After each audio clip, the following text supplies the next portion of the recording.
in the very first month after President-elect Donald Trump was elected, we see how much Elon Musk is involved in the process. Again, to the winner goes the spoils, right? And the people that are mostly in control of these types of situations are the donors. That is why they are they are codependent. The political candidate will always depend on donors to finance their campaigns. And in return, to the winner goes the spoils. You get a cabinet spot. You become the ambassador, X, Y, and Z. That's how it's always worked. And we're seeing this now with the richest man on the planet, right? We just saw, I think it was yesterday, that Kushner was appointed the ambassador to France. Like, there's all these connections. That's just how it works. We're now seeing this in college athletics. That is the only difference. The donors are always in control because the candidates, the departments, depend on the money. That is what happens in this sort of functionalist society. When you depend on money to move forward in whatever economy you're in, you owe them something in return. It's a trade-off. It's a negotiation. What we're seeing now is, all right, I get to choose who plays for me. The issue will become, how much of a say do you have? Because, all right, you're starting to recruit. What will happen when that player doesn't get a start because they talk back to the coach? How will the donors feel about that? And how much of a say will they have in the starting lineup? Because right now they're having a say in recruiting. What about in the starting lineup? What about in who is and isn't the head coach? What about when the GM makes a bad move, or the president does, or they're not liking what the athletic director is doing? How does that work? And I think that's what we're entering now.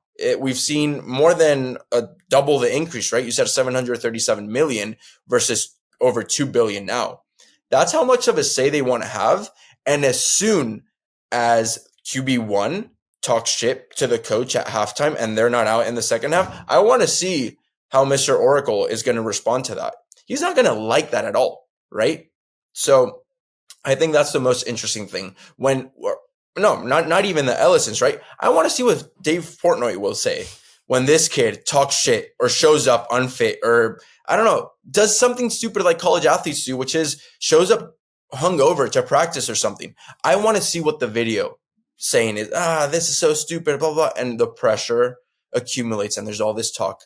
That's the issue with donors. That's the first piece. The second piece, how much of a mess have we talked about media rights deals wise? Literally an entire conference, the Conference of Champions, nearly died and is being resurrected because of media rights deals. Nobody's talking about donors. And they're making almost the same amount of contributions. That's something that's, forget about conference realignment. That's what you should be talking about. None of this would have mattered if you just pay more attention to donors. It doesn't become, my media rights. No, it becomes who you do and don't have as a donor. And that's not on the board. That is not up to negotiation. That's just something you have. And that's the sneaky side of the business. And it's how it works, whatever. That's how the world works. But people aren't paying attention to that, especially because you're not including that in the revenue sharing. And that's a whole other mess that we can talk about in another episode, because that is still money that you're getting in and you're not sharing it. That is revenue into your system and you can't share it. Creates a messy system. To the winner goes the spoils. And I think that is also why college athletics, it's so multifaceted, just looking at an athletic department and seeing what roles that they have.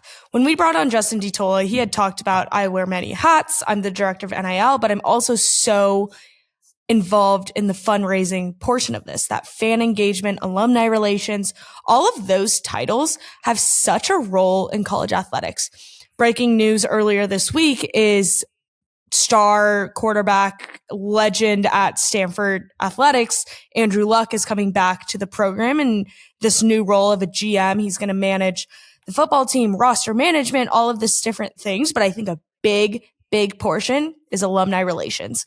Stanford Athletics in itself has huge alumni just within sports, let alone the alumni of the university. But it's now, I think obviously they're going to tap into alumni relations within athletics, but I think Andrew Luck has such a pull with Stanford fans, Stanford alumni who weren't at athletics.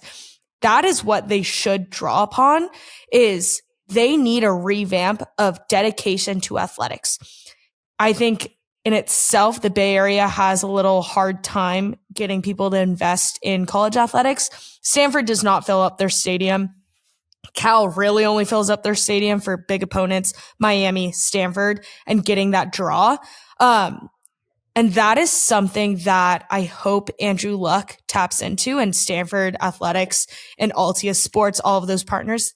That's what they should tap into also, is the alumni database in itself. That's what Michigan just did. It is, you are tapping into, yes, your big donors within athletic alumni, but now with Mr. Oracle, like, you are getting someone who wasn't in athletics, but who cares about athletics. That is what Stanford and Cal need to do. Find those big Nobel Prize winners who are also into athletics. Like, that's what you're drawing on. You're creating just such an alumni database and fan base that care about sports because you have a tie to that university. Like you said, that's what makes college athletics so great. You care about those wins because that's you out on that field. That is your university out there being repped. That is you on ESPN every single week. Like, that's what you care about. And that's something that is going to be really important. And shout out like College Game Day and that experience, because now you're having advocates for Cal who didn't go to Cal.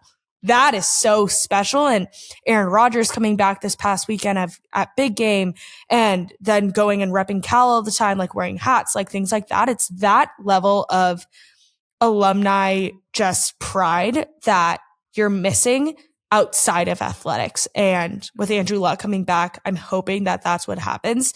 Might be a little tough for Cal if we lose recruits to Stanford, but exciting that this hire, I hope, brings some new life to Stanford football and thus Stanford athletics. Well, I mean, just to touch on it real quick, on the rivalry, I think you want them to do well, because if they do well, you're forced to do equally as well, right? But on the main point being, I think it's a fantastic opportunity, because you look at Stanford, you look at Cal. My goodness, the amount of money that there is in that alumni base is incredible.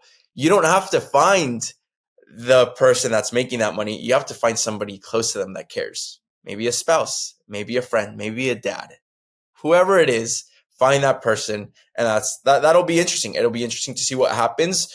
Andrew Luck, if you're watching, would love to chat with you. Come on the podcast. And if not, I think it'd also be great to talk to some investors that we've actually talked with off the record here. It would be fascinating to get their point of view as well.